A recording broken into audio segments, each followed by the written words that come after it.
Hey guys, I'm Craig, and today for the Snowball Guide, we are going to check out the new Sweetfish by Lib Technologies, Matt Biolos and Austin Sweeten.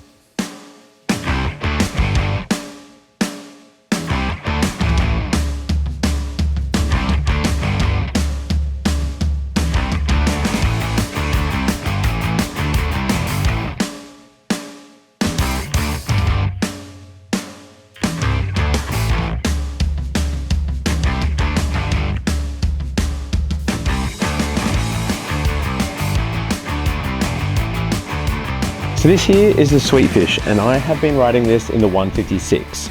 The Sweetfish comes in three sizes. It comes in a 150, a 156 and a 162. So I'm smack bang in the middle. So for those that are familiar with my surfboard reviews, you might be going, hey, he's checking out another Mayhem, but this time it is a snowboard. So if you're not familiar, Matt Biolos, better known under the name Mayhem, is a really famous and very successful surfboard shaper from San Clemente, California, who's also a very avid snowboarder.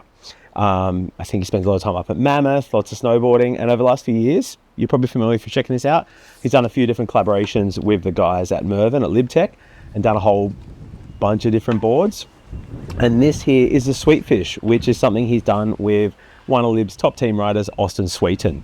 So Austin has two boards, I believe, with Lib this year, the Lib Rig, which we'll check out in a separate review, and the Sweetfish. Looking over the Sweetfish, it's a pretty unique shape, and if you started to watch a bit of a trend in a few of my reviews, I'm a centered twin park board kind of guy, maybe a slight setback. So this is really outside of my kind of comfort zone, and I was definitely pushed into trying, and I was pretty keen to try it. I don't try too many alternate or different kind of shapes and boards, so I was pretty keen to see how it went. So like I said, this is the 156, and if I look over it, specs are pretty straightforward. It's a 26.2 underfoot, so it's a fairly wide board. Most boards like your 156 be about 25 and a half wide, so 26.2, it's quite wide. The tail is 29.1 wide, so the wide point at the tail is 29.1, but then what's interesting, the wide point up at the nose is 30.8. So you'll see boards that are more shaped for powder and stuff will have a wider nose to create float, but this is significantly wider. So other boards we've looked at, like the Alpha Longo model and that, they might be like, 0.3 wider or whatever through nose, but this is like almost 2 centimeters wider with more width through the nose and the tail. So it's definitely designed for maximum float in deep, deep pow.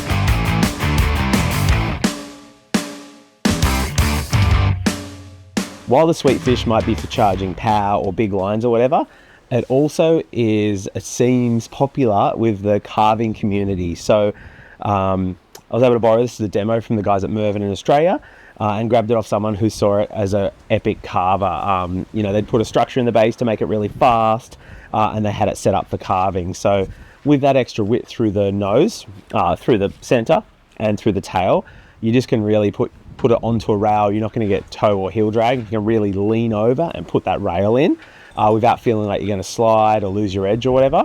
So that's really, really cool. While talking about that, it is a traditional camber board. So the camber is all through the center of the board, just like a regular old school shape, which I really like. And you'd be familiar that Mervin across the Lib and the GNU range do magna traction, but this is not a magna traction board. It just has your traditional edge and side cut. My first impressions was getting on it, you could definitely feel the width. 26.2 and that really wide nose, it felt really wide underfoot. So the first run or two, getting it over from edge to edge was interesting. But saying that, I wasn't riding it in power and I wasn't riding in the best conditions. I just wanted to see how this really unique shape, which was very different to anything I rode, how it would perform on snow. So I really enjoyed it. It felt like, it could be ridden really well at high speeds, had great control. Like I said, you could really lay into your turns and put it on like an edge. You didn't feel like you're going to bump your toes and lose that edge and that hold. So if you're a carving guy, this could be the carving board for you. But But yeah, if you're a power guy and you want like nose, you want float, you want a directional shape, this thing is absolutely sick. Or if you just want to make new friends in lift lines, because everyone's going to ask you about the board under your feet, again, this could be the thing for you. I didn't ride it for long, you know, a couple of days here and there, got some footage, checked out some different conditions. I don't think I was in many lift lines where someone didn't ask me about this board. Like, what the hell is that shape? What's that nose? Why are you riding a surfboard? But everything was really positive. People that know about these like mayhem shapes of lib and everything all seem to have a bit of like a cult following. So people are like, oh, is that the new Sweetfish? I got to get that. Everyone seemed pretty psyched on it. So yeah. What I thought was interesting as well, I thought there was no way in hell I could ride this board backwards. Rides backwards, switch, whatever.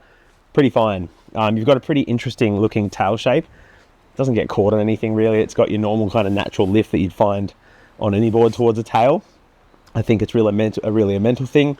The only difference is you're going to have less tail than you are like nose. So I wouldn't go riding at like switch and deep pow, but you know, I could ride at switch, do a half cab, spin around, you know, as much as I'd ride switch anywhere.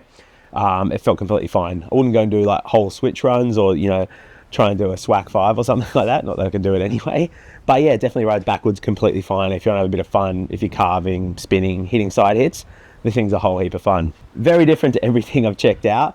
You know, if you're going to have a quiver and you want like a park board and a resort board and a power board, this is definitely your power board. Saying that, it's going to eat up power, it's going to like the deep stuff, but you can carve on it, you can still get around the resort. So if you're just looking at a one board quiver, but more focused on like a directional shape with a lot of float through the nose, the Sweetfish could be it. But yeah, power, carving, and just a bit of fun and a bit of a conversation starter, the Sweetfish is definitely it.